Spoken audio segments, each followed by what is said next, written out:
સૌરાષ્ટ્રના marketing yard બાદ હવે સુરતમાં એપીએમસી સુધી પણ પ્રતિબંધિત ચાઇનીઝ લસણ પહોંચી ગયું. સુરત એપીએમસીમાં હરાજી માટે લાવવામાં આવેલું 2150 કિલો પ્રતિબંધિત ચાઇનીઝ લસણ ઝડપી પાડી સ્થળ પર જ નાશ કરાયું.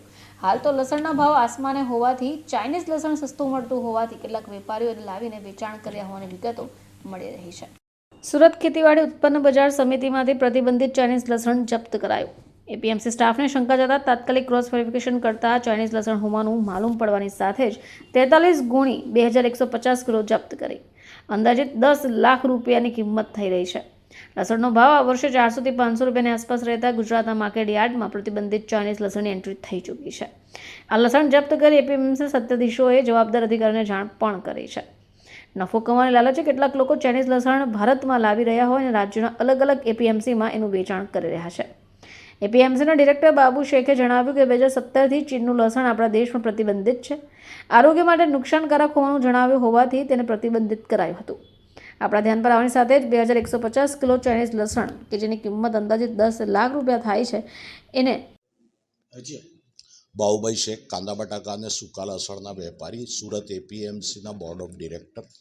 છેલ્લા 8-10 મહિનાથી લસણના ભાવો જે પ્રમાણે વધી ગયા છે એના લીધે અત્યારે ચાઇનાથી લસણ ધીરે ધીરે ભારત દેશમાં પણ ઘૂસી રહ્યું છે. હવે એ પોર્ટ પરથી કાયદેસર પણ આવે છે અને ગેરકાયદેસર પણ આવે છે, પરંતુ આ લસણ સરકારશ્રીની ગાઈડલાઈન મુજબ એને સ્વાસ્થ્ય માટે હાનિકારક બતાવવામાં આવે છે અને ખરેખર એમાં જે રીતની દવા અને પેસ્ટિસાઇડનો ઉપયોગ થાય છે એટલે એ સ્વાસ્થ્ય માટે હાનિકારક જ છે. અને ખાસ કરીને છેલ્લા 3 વર્ષથી આપણા ત્યાંના લસણની ખેતી કરતા ખેડૂતોને પોતાના માલનો ભાવ ન મળવાના કારણે આ વર્ષે ઉત્પાદન ઓછું છે. તો અત્યારે આપણા ખેડૂતોને આ લસણની જો એન્ટ્રી થઈ જાય તો આપણા ખેડૂતોને ભાવમાં પણ માર પડે.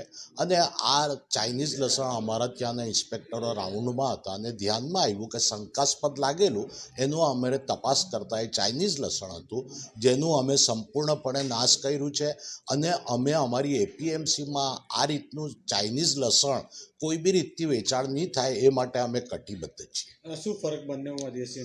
જો આમ જોવા જોઈએ તો હવે ચાઇનાની દરેક વસ્તુમાં ફરક તો હોય જ છે, દેખાવમાં સારું હોય છે પરંતુ એમાં તીખાશ નથી હોતી અને જે આપણા લસણમાં ટેસ્ટ હોય તે કોઈ પણ રીતથી એ ટેસ્ટ હોતા નથી, પણ દેખાવમાં સારું હોવાના કારણે લોકો એના તરફ આકર્ષાય છે. પરંતુ એક વેપારી તરીકે મારી સલાહ છે કે એ લસણનો આપણે ઉપયોગ ન કરીએ તો સારું.